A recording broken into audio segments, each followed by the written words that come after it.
Iran പൂർണ്ണമായും തകർന്നു കഴിഞ്ഞുവെന്നും ഇനി അവർക്കൊരു തിരിച്ചുവരവ് സാധ്യമല്ലെന്നുമാണ് അമേരിക്കൻ പ്രസിഡന്റ് ഡൊണാൾഡ് ട്രംപ് അവകാശപ്പെടുന്നത്.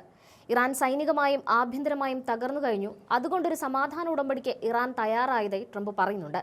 ഇറാൻ ഭരണകൂടം പൂർണ്ണമായും തകർക്കപ്പെട്ടുവെന്നും അവർ ഇപ്പോൾ സമാധാനത്തിനായി അമേരിക്കയുടെ മുന്നിൽ കെഞ്ചുകയാണെന്നുമൊക്കെ അവകാശവാദം ഉന്നയിച്ചാണ് ട്രംപ് രംഗത്തെത്തിയിരിക്കുന്നത്. എന്നാൽ ട്രംപിന്റെ വാദങ്ങളെ പാടെ തള്ളുകയാണ് ഇസ്രായേൽ. ലണ്ടനും പാരീസും വരെ തകർക്കാൻ ശേഷിയുള്ള മിസൈലുകൾ ഇറാന്റെ പക്കലുണ്ടെന്നും ട്രംപ് അവകാശപ്പെടുന്ന സമാധാന ചർച്ചകളെക്കുറിച്ച് അറിവില്ലെന്നുമാണ് ഇസ്രായേൽ വ്യക്തമാക്കുന്നത്. ട്രംപ് പറയുന്നത് പോലെയുള്ള സമാധാന ചർച്ച ഉടമ്പടികളെക്കുറിച്ചുള്ള വാദങ്ങൾ വെറും രാഷ്ട്രീയ നാടകമാണെന്നും ഇറാൻ എന്നത്തേക്കാളും വലിയ ഭീഷണിയായി തുടരുകയാണെന്നും തെളിവുകൾ സഹിതമാണ് ഇസ്രായേൽ മുന്നറിയിപ്പ് നൽകുന്നത്. ഡൊണാൾഡ് ട്രംപിന്റെ വാദങ്ങൾ പ്രകാരം ഇറാൻ എന്ന രാജ്യം സൈനികമായി നിലവിൽ ഇല്ലാത്ത അവസ്ഥയിലാണ്. ഇറാന്റെ നാവികസേനയോ വ്യോമസേനയോ ഇപ്പോൾ നിലവിലില്ലെന്നും അവരുടെ മുഴുവൻ റഡാർ സംവിധാനങ്ങളും വിമാനവിരുദ്ധ പ്രതിരോധ സംവിധാനങ്ങളും അമേരിക്കൻ സൈന്യം തകർത്തു കഴിഞ്ഞുവെന്നുമൊക്കെ വൈറ്റ് ഹൌസിൽ നടത്തിയ വാർത്താ സമ്മേളനത്തിൽ അതീവ ആത്മവിശ്വാസത്തോടെയാണ് ട്രംപ് സംസാരിക്കുന്നത്. ഇറാന്റെ സൈനിക ശേഷി പൂർണ്ണമായും ഒടുങ്ങിയതോടെ അവർ ഇപ്പോൾ സമാധാന ചർച്ചകൾക്ക് അതീവ താൽപര്യം കാണിക്കുന്നുണ്ടെന്ന് ട്രംപ് അവകാശപ്പെടുന്നു. ജേർഡ് കുഷ്നർ, സ്റ്റീവ് വിറ്റ്, മാർക്കോ റൂബിയോ, JD വാൻസ് എന്നിവരടങ്ങുന്ന ഉന്നതതല സംഘം ഇറാനുമായി രഹസ്യ ചർച്ചകൾ നടത്തുന്നുണ്ടെന്ന് വരെ ട്രംപ് പറഞ്ഞു. ഇറാൻ ഒരിക്കലും ആണവായുധം നിർമ്മിക്കില്ലെന്ന ഉറപ്പിലാണ് ഈ ചർച്ചകൾ പുരോഗമിക്കുന്നത്. ആരോടാണ് സംസാരിക്കേണ്ടതെന്ന് പോലും അറിയാത്ത വിധം ഇറാന്റെ നേതൃനിര തകർന്നു കഴിഞ്ഞുവെന്നും അവരൊരു കരാറിനായി എത്രത്തോളം ആഗ്രഹിക്കുന്നുവെന്ന് നമുക്ക് ഊഹിക്കാൻ പോലും കഴിയില്ലെന്നുമാണ് ട്രംപ് മാധ്യമങ്ങളോട് പറഞ്ഞത്. മുൻപ് ബരാക് ഒബാമയുടെ കാലത്തുണ്ടായിരുന്ന ഇറാൻ കരാറിനെ ട്രംപ് വീണ്ടും രൂക്ഷമായി വിമർശിച്ചു. ആ കരാർ തുടർന്നിരുന്നുവെങ്കിൽ ഇറാൻ വർഷങ്ങൾക്ക് മുൻപ് തന്നെ അണുവായുധം കൈവശപ്പെടുത്തുമായിരുന്നു എന്നാണ് ട്രംപിന്റെ പക്ഷം.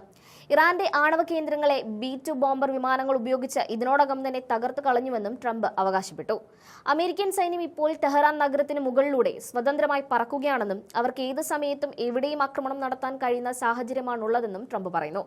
ടെഹ്റാനിലെ ഒരു വലിയ വൈദ്യുതി നിലയം തകർക്കാൻ പദ്ധതിയിട്ടിരുന്നെങ്കിലും ചർച്ചകൾ നടക്കുന്നതിനാൽ അത് തൽക്കാലം ഒഴിവാക്കിയതാണെന്നും ട്രംപ് വെളിപ്പെടുത്തി. അമേരിക്കയുടെ ആയുധബലത്തിന് മുന്നിൽ ഇറാൻ മുട്ടുമടക്കിയെന്നും ദശലക്ഷക്കണക്കിന് ആളുകളുടെ ജീവൻ രക്ഷിക്കാനാണ് താൻ ഈ ചർച്ചകൾക്ക് മുൻകൈ എടുക്കുന്നതെന്നുമാണ് ട്രംപ് പറയുന്നത്. എന്നാൽ ട്രംപ് നിർത്തുന്ന ഈ അവകാശവാദങ്ങളെ പൂർണ്ണമായും തള്ളിക്കളയുകയാണ് ഇസ്രായേൽ. ട്രംപിന്റെ വാദങ്ങൾ പലതും വസ്തുതാവിരുദ്ധമാണെന്നും ഇറാൻ എന്ന ഭീഷണിയെ ലഘൂകരിച്ച് കാണിക്കാനുള്ള ശ്രമമാണ് അമേരിക്കയുടേതെന്നും ഇസ്രായേൽ ആരോപിച്ചു. അമേരിക്കയും ഇറാനും തമ്മിൽ നടക്കുന്നുവെന്ന് പറയുന്ന ചർച്ചകളെക്കുറിച്ച് തങ്ങൾക്ക് അറിവില്ലെന്നാണ് ഇസ്രായേൽ പ്രതിനിധി ഐക്യരാഷ്ട്രസഭയിൽ വ്യക്തമാക്കിയത്. ട്രംപ് പറയുന്ന സമാധാന നീക്കങ്ങളിലൊന്നും തങ്ങൾ ഭാഗമല്ലെന്നും ഇറാന്റെ സൈനിക കേന്ദ്രങ്ങൾ ലക്ഷ്യമിട്ടുള്ള ആക്രമണം ഇസ്രായേൽ തുടരുകയാണെന്നും അദ്ദേഹം പറഞ്ഞു. ഇറാന്റെ മിസൈൽ സാങ്കേതിക വിദ്യ ലോകം കരുതുന്നതിനേക്കാൾ അപകടകരമാണെന്ന് ഇസ്രായേൽ അംബാസഡർ പറഞ്ഞു. ഇറാൻ വിദേശകാര്യമന്ത്രി അബ്ബാസ് അരാഗ്ചി മുൻപ് നൽകിയ ഉറപ്പുകൾ പച്ചക്കള്ളമാണെന്ന് ഇസ്രായേൽ തെളിവ് സഹിതം ചൂണ്ടിക്കാട്ടി. തങ്ങളുടെ മിസൈലുകൾക്ക് 2000 കിലോമീറ്ററിൽ കൂടുതൽ പ്രഹരശേഷി ഇല്ലെന്നായിരുന്നു ഇറാന്റെ വാദം. എന്നാൽ കഴിഞ്ഞ ദിവസങ്ങളിൽ ഡീഗോഗാഷിയിലെ അമേരിക്കൻ ബ്രിട്ടീഷ് സൈനിക താവളത്തിന് നേരെ ഇറാൻ തൊടുത്തുവിട്ട മിസൈലുകൾ 4000 കിലോമീറ്ററോളം സഞ്ചരിച്ചുവെന്ന് ഇസ്രായേൽ വെളിപ്പെടുത്തി. ഇതിനർത്ഥം പാരീസ്, ലണ്ടൻ, കോപ്പൻഹേഗൻ തുടങ്ങിയ പ്രമുഖ യൂറോപ്യൻ നഗരങ്ങൾ ഇപ്പോൾ ഇറാന്റെ നേരിട്ടുള്ള മിസൈൽ പരിധിയിലാണെന്നാണ്. ഇറാന്റെ മിസൈൽ പ്രഹരശേഷി 4000-ൽ നിന്ന് 8000 കിലോമീറ്ററായി ഉയരാൻ അധികം സമയം വേണ്ടെന്നും അത് അമേരിക്കയുടെ ഹൃദയഭാഗത്തെ തകർക്കാൻ പര്യാപ്തമാണെന്നും ഇസ്രായേൽ ഓർമ്മിപ്പിച്ചു. ഇറാൻ ഒരു പ്രാദേശിക പ്രശ്നമല്ലെന്നും അതൊരു ആഗോള ഭീഷണിയാണെന്നുമാണ് ഇസ്രായേൽ പറയുന്നത്. ഗൾഫ് രാജ്യങ്ങൾ പോലും തങ്ങൾ ആക്രമിക്കപ്പെടുമെന്ന് കരുതിയിരുന്നില്ല. എന്നാൽ കഴിഞ്ഞ 3 ആഴ്ചക്കിടെയുണ്ടായ സംഭവങ്ങൾ കാര്യങ്ങൾ മാറ്റിമറിച്ചു. UAE, ഖത്തർ, സൗദി അറേബ്യ തുടങ്ങിയ രാജ്യങ്ങൾക്ക് നേരെ ഇറാൻ മിസൈലുകൾ തൊടുത്തുവിട്ടത് ഇസ്രായേൽ മുൻകൂട്ടി പറഞ്ഞിരുന്നതാണെന്നും അംബാസഡർ പറഞ്ഞു. ട്രംപിന്റെ അവകാശവാദവും ഇസ്രായേലിന്റെ പ്രതികരണവും ചേർത്ത് വായിക്കുമ്പോൾ ഇരു കൂട്ടർക്കുമിടയിൽ എന്തൊക്കെയോ ചെയ്യുന്നുണ്ടെന്ന് ഉറപ്പാണ്. ഇറാൻ സൈനികമായി തകർന്നുവെന്ന് പ്രചരിപ്പിക്കുന്നതിലൂടെ യുദ്ധം അവസാനിച്ചുവെന്ന് വരുത്തി തീർക്കാനാണ് അമേരിക്കൻ പ്രസിഡന്റ് ലക്ഷ്യമിടുന്നത്. ഇത് യഥാർത്ഥത്തിൽ ഇസ്രായേലിനെ യുദ്ധകളത്തിൽ ഒറ്റപ്പെടുത്താനുള്ള നീക്കമാണ്. അമേരിക്ക ഈ ഘട്ടത്തിൽ പിന്മാറുന്നതോടെ ഇസ്രായേൽ മാത്രമായി ഈ സംഘർഷത്തിൽ അവശേഷിക്കും.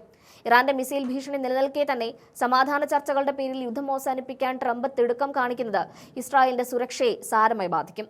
ഇസ്രായേലിനെ അന്താരാഷ്ട്ര തലത്തിൽ സമ്മർദ്ദത്തിലാക്കി യുദ്ധത്തിൽ നിന്നും പിന്തിരിപ്പിക്കാനും മേഖലയിൽ നിന്ന് അമേരിക്കൻ സൈന്യത്തെ ഘട്ടം ഘട്ടമായി പിൻവലിക്കാനുമാണ് ട്രംപ് പദ്ധതിയിടുന്നത്. സമാധാനത്തിന്റെ വക്താവായി ലോകത്തിന് മുന്നിൽ നിൽക്കുമ്പോൾ തന്നെ ഇസ്രായേലിനെ ഒറ്റപ്പെടുത്തി യുദ്ധത്തിൽ നിന്നും പിന്മാറ്റുക എന്ന തന്ത്രപരമായ നീക്കമാണ് ഡൊണാൾഡ് ട്രംപ് ഇപ്പോൾ പയറ്റുന്നത്. ഇറാന്റെ കരുത്ത് കുറഞ്ഞുവെന്ന് വരുത്തി തീർക്കുന്നതിലൂടെ ഇസ്രായേലിന്റെ സൈനിക നടപടികൾക്ക് ലഭിക്കുന്ന അന്താരാഷ്ട്ര പിന്തുണ ഇല്ലാതാക്കാനും ഇതിലൂടെ ട്രംപിന് സാധിക്കും.